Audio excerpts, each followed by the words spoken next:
മാനന്തവാടിയെ മുൾമുനയിൽ നിർത്തിയ കാട്ടാന അതിനെ എലിഫന്റ് ആംബുലൻസിലേക്ക് കയറ്റാനുള്ള ശ്രമം തുടരുകയാണ്. മിഷൻ തണ്ണീർക്കൊമ്പൻ അതിലിപ്പോൾ ഒരു വെല്ലുവിളി രൂപപ്പെട്ടിരിക്കുന്നത് മയക്കുവെടിയേറ്റതിന് ശേഷം ആന അല്പം കൂടി മുമ്പോട്ട് സഞ്ചരിച്ചിട്ടുണ്ട്. അത് ദൗത്യസംഘം കരുതുന്നത് പോലെ ഒരു അനുയോജ്യമായ മേഖലയല്ല. അതുകൊണ്ട് അനുയോജ്യമായ സ്ഥലത്തേക്ക് ആനയെ എത്തിക്കുക എന്നുള്ളതാണ് ഒരു വെല്ലുവിളിയായി നിൽക്കുന്നത്. ഇരുട്ടായതുകൊണ്ട് തന്നെ ആ തരത്തിലുള്ള വെല്ലുവിളികളും ഇപ്പോൾ നേരിടുന്നുണ്ട്. കാട്ടുകൊമ്പന് 2 തവണ മയക്കുവെടിയേറ്റിട്ടുണ്ട്. ഇപ്പോഴും മയങ്ങി നിൽക്കുകയാണ്. പക്ഷേ ആ അനുയോജ്യമായ സ്ഥലത്തേക്ക് ആന എത്തിയിട്ടില്ല എന്നുള്ളതാണ് ഒരു പ്രതിസന്ധിയായി നിൽക്കുന്നത്. പടക്കം പൊട്ടിച്ചൊക്കെ ആനയെ ആ മേഖലയിലേക്ക് എത്തിക്കാനുള്ള ശ്രമമാണ് ഇപ്പോൾ ദൗത്യസംഘത്തിൻ്റെ ഭാഗത്ത് നിന്ന് ഉണ്ടാകുന്നത്.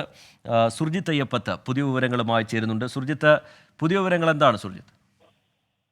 ഇപ്പോൾ ആന നേരത്തെ നിന്ന് ഏതാണ്ട് കുറച്ച് മുന്നിലേക്ക് പോയി. അതായത് ഈ ആനിമൽ ആംബുലൻസ് നിൽക്കുന്ന, JCB നിൽക്കുന്ന, കുങ്കിയാനകൾ നിൽക്കുന്ന പ്രദേശത്ത് നിന്ന് ഏതാണ്ട് അത് ഒരു 200 മീറ്റർ അപ്പുറത്തേക്ക് മാറി നിൽക്കുന്ന ഒരു സാഹചര്യമാണ് നിലവിലുള്ളത്. അതുകൊണ്ട് തന്നെ അതിനെ വടം ഉപയോഗിച്ച് ബന്ധിപ്പിക്കുക എന്നുള്ളത് ശ്രമകരമായ ദൗത്യമായി മാറിയിരിക്കുന്നു. പക്ഷേ അത് നടപ്പിലാക്കാൻ തന്നെയാണ് ഇപ്പോൾ ഡോക്ടർമാരുടെ സംഘം ശ്രമം നടത്തിക്കൊണ്ടിരിക്കുന്നത്. വനംവകുപ്പ് ഉദ്യോഗസ്ഥരും സ്ഥലത്ത് തൊട്ടപ്പുറത്തായി ആനയ്ക്ക് സമീപത്തായി ഉണ്ട്. അതായത് ഇവിടെ പൂർണ്ണമായ രീതിയിൽ തന്നെ വൈദ്യുതി ബന്ധം വിച്ഛേദിച്ചിരിക്കുകയാണ്. വൈദ്യുതി ഇല്ലാത്ത ഒരു സ്ഥിതിയുണ്ട്. കാരണം ഈ ആന മയങ്ങുന്ന ഘട്ടത്തിൽ അതിന് അലോസരം ഉണ്ടാകാതിരിക്കാനുള്ള കരുതൽ നടപടി എന്നുള്ള നിലയിലാണ് വൈദ്യുതി ഓഫ് ചെയ്തിരിക്കുന്നത്. അതായത് ഒരു വെളിച്ചത്തിന്റെ ഒരു സ്ഥിതി പോലും ഇവിടെ ഇല്ല.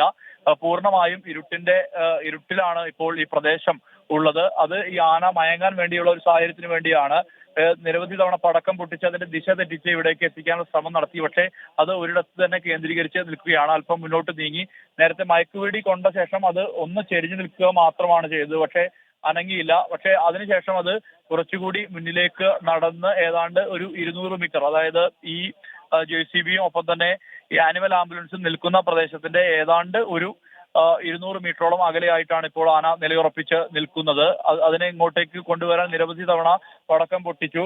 മാത്രമല്ല ഈ ആനയുടെ എത്രത്തോളം ആനയുടെ ഒരു മയങ്ങുന്ന സ്ഥിതി, അതിന്റെ ഒരു അപകട ദിനത്തിന്റെ ഭാഗമായാണ് ഇത്തരത്തിൽ ഒരു പടക്കം പൊട്ടിച്ചൊരു പരീക്ഷണം നടത്തിയിരിക്കുന്നത്. വെറ്റിനറി ഡോക്ടർ അജേഷ് മോഹൻദാസിന്റെ നേതൃത്വത്തിലുള്ള സംഘം ആ പ്രദേശത്ത് ക്യാമ്പ് ചെയ്തുകൊണ്ട് കാര്യങ്ങൾ വിലയിരുത്തുകയാണ്. വടം ഉൾപ്പെടെ അവിടേക്ക് എത്തിച്ചിട്ടുണ്ട്. പക്ഷേ കുങ്കിയാനകളെ ഇതുവരെ കൊണ്ടുപോയിട്ടില്ല. കുങ്കിയാനകളെ കൊണ്ടുപോകാനുള്ള വഴി ഒരുക്കിയിട്ടുണ്ട്. ആ വഴി JCB ഉപയോഗിച്ചുകൊണ്ട് ഒരുക്കിയിട്ടുണ്ട്. കുങ്കിയാനകളെ അവിടെ എത്തിച്ച ശേഷം പതുക്കെ ഇവിടേക്ക് കൊണ്ടുവരാനുള്ള ശ്രമമാണ് നടക്കുന്നത്. ദൗത്യം മുന്നോട്ട് പോവുകയാണ്. മാനന്തവാടിയുടെ പല ഭാഗങ്ങളിലും വൈദ്യുതി ബന്ധം വിച്ഛേദിച്ച നിലയിലാണ് ഇപ്പോൾ ഉള്ളത്. പ്രത്യേകിച്ച് ഇവിടെ നിൽക്കുന്ന വീടിന്റെ പരിസരം, അതായത് ഈ മേഖലയിലുള്ള വീടുകളിലെല്ലാം തന്നെ വൈദ്യുതി ബന്ധം വിച്ഛേദിച്ച ഒരു സാഹചര്യം ഉണ്ട്. വനംവകുപ്പ് ഉദ്യോഗസ്ഥരുടെ നേതൃത്വത്തിൽ അതിനെ പതുക്കെ ഇവിടേക്ക് ഈ കുങ്കിയാനകളുടെ സഹായത്താൽ ഇവിടേക്ക് എത്തിച്ച ശേഷം ഈ ആനിമൽ ആംബുലൻസിലേക്ക് കയറ്റും. ആനിമൽ ആംബുലൻസിലേക്ക് കയറ്റിയ ശേഷമാകും ഇവിടെ നിന്നും നേരെ ഇവിടേക്ക് കൊണ്ടുപോകുക. അതായത് ഈ ബന്ദിപ്പൂർ വനമേഖലയിലേക്കാണ് കൊണ്ടുപോവുക. മുത്തങ്ങ വഴിയെ കൊണ്ടുപോകാനുള്ള ഒരു ശ്രമമാണ് ഇപ്പോൾ നടത്തിക്കൊണ്ടിരിക്കുന്നത്. ആ ശ്രമമാണ് നമുക്ക് കാണാൻ കഴിയുന്നതും. എന്തായാലും ഈ ആളുകളെ സംബന്ധിച്ച് ആളുകളെല്ലാം തന്നെ വളരെ ജാഗരൂകരായി നിലകൊള്ളുന്നു. ഇതെപ്പോൾ ഇതിനെ കൊണ്ടുപോകാൻ കഴിയുമെന്നുള്ള ആ ഒരു പ്രതീക്ഷ പങ്കുവെച്ചുകൊണ്ട് തന്നെ ആളുകൾ ഇവിടെ തുടരുന്നു എന്നുള്ളതാണ് നമുക്ക് കാണാൻ കഴിയുന്നത്. രാവിലെ 5 മണിക്കാണ് ആനയുടെ സാന്നിധ്യം എടവക പഞ്ചായത്തിൽ ഉണ്ടായിരുന്നത്. 5 മണിക്ക് ശേഷം കൃത്യം ദൗത്യം തുടങ്ങിയത് ഏതാണ്ട് 2 മണിയോട് കൂടിയാണ്. 2 മണിയോട് കൂടി വനംവകുപ്പ് ഉദ്യോഗസ്ഥരെത്തുകയും ദൗത്യം ആരംഭിക്കുകയും ചെയ്തു. ഏറെ നേരത്തെ ശ്രമത്തിനൊടുവിലാണ് 5:35 വൈകിട്ട് മയക്കുവെടി വെക്കാൻ സാധിച്ചിട്ടുള്ളത്. കൺസർവേഷൻ ബയോളജിസ്റ്റും ഈ ടീമിന്റെ ഭാഗമായിട്ടുള്ള ആളുമായ ഈ ഡാർട്ടിംഗ് ടീമിലുള്ള വിഷ്ണുവാണ് വെടി ഉതിർത്തത്. മയക്കുവെടി ഉതിർത്തതോടെ തന്നെ ആ ലക്ഷ്യം കൊള്ളുകയും ആന മയങ്ങുകയും ചെയ്തു. പിന്നീട് ഒരു ബൂസ്റ്റർ ഡോസ് കൂടി നൽകി.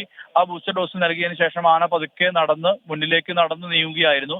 അവിടെ നിന്നും പടക്കം പൊട്ടിച്ച് തിരികെ ഈ ആനിമൽ ആംബുലൻസ് നിൽക്കുന്ന പ്രദേശത്തേക്ക് എത്തിക്കാൻ ശ്രമം നടത്തുകയാണ് വനംവകുപ്പ് ഉദ്യോഗസ്ഥർ ചെയ്യുന്നത്. എന്തായാലും ആനയുടെ കണ്ണ് മറയ്ക്കാനുള്ള തുണി ഉൾപ്പെടെ ഇവിടെ എത്തിച്ചിരുന്നു. അതിനുശേഷം കണ്ണ് മറച്ച ശേഷമാകും അതിനെ പതുക്കെ മയങ്ങിയെന്ന് ഉറപ്പുവരുത്തിയതിനു ശേഷമാകും ഈ കുങ്കിയാനകളെ അടുത്തേക്ക് എത്തിക്കുക. കുങ്കിയാനകളെ അടുത്തേക്ക് എത്തിച്ച് അതിനെ ഘട്ടം ഘട്ടമായി ഇവിടേക്ക് കൊണ്ടുവരാനുള്ള ഒരു ശ്രമമാകും ഉണ്ടാവുക. എന്തായാലും രാത്രി ഇരുണ്ടിരിക്കുന്നു.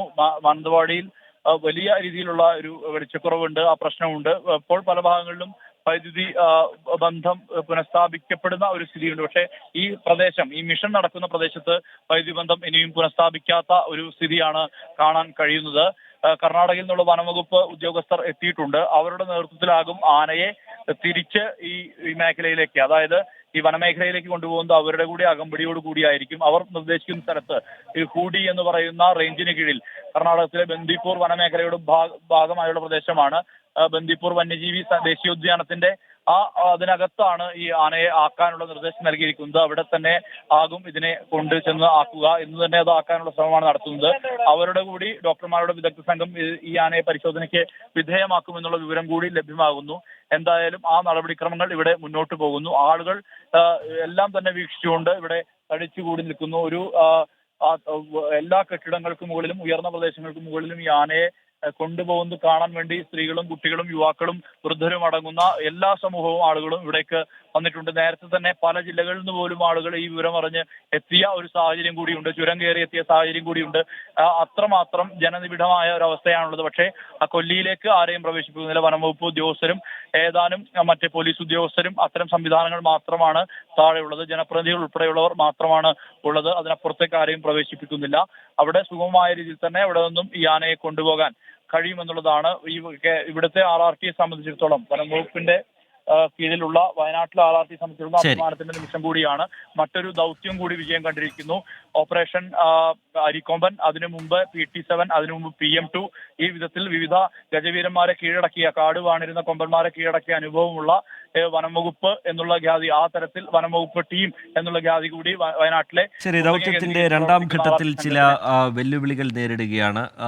നേരത്തെ ആന നിന്നിരുന്ന സ്ഥലത്ത് നിന്ന് മാറി അല്പം കൂടി മുന്നോട്ട് ആന പോയിട്ടുണ്ട്. അതാണ് ദൗത്യത്തിന് വെല്ലുവിളിയായി മാറുന്നത്. ഇപ്പോൾ ഏതാണ്ട് ഈ എലിഫൻ്റ് ആംബുലൻസ് ഒക്കെ സജ്ജീകരിച്ചിരിക്കുന്ന സ്ഥലത്ത് നിന്ന് ഏതാണ്ട് 200 മീറ്റർ അകലെയാണ് ആന ഉള്ളത്. അത് ദൗത്യസംഘത്തെ സംബന്ധിച്ചിടത്തോളം അനുയോജ്യമായൊരു സ്ഥലമായി ദൗത്യസംഘം വിലയിരുത്തുന്നില്ല. അതുകൊണ്ട് അനുയോജ്യമായൊരു മേഖലയിലേക്ക് എത്തിച്ചതിന് ശേഷം നടപടികൾ മുന്നോട്ട് കൊണ്ടുപോവുക എന്നുള്ളതാണ് ദൗത്യസംഘം ആലോചിക്കുന്നത്. അതിൻ്റെ ഭാഗമായിട്ടുള്ള വിലയിരുത്തലുകൾ, നിരീക്ഷണങ്ങളാണ് ഇപ്പോൾ അവരുടെ ഭാഗത്തു നിന്ന് ഉണ്ടാകുന്നത്. സുർജിത്ത് അയ്യപ്പത്ത്, സജോ ദേവസ്യ എന്നിവർ ഏറ്റവും പുതിയ വിവരങ്ങളുമായി നമുക്കൊപ്പം ചേരുകയായി.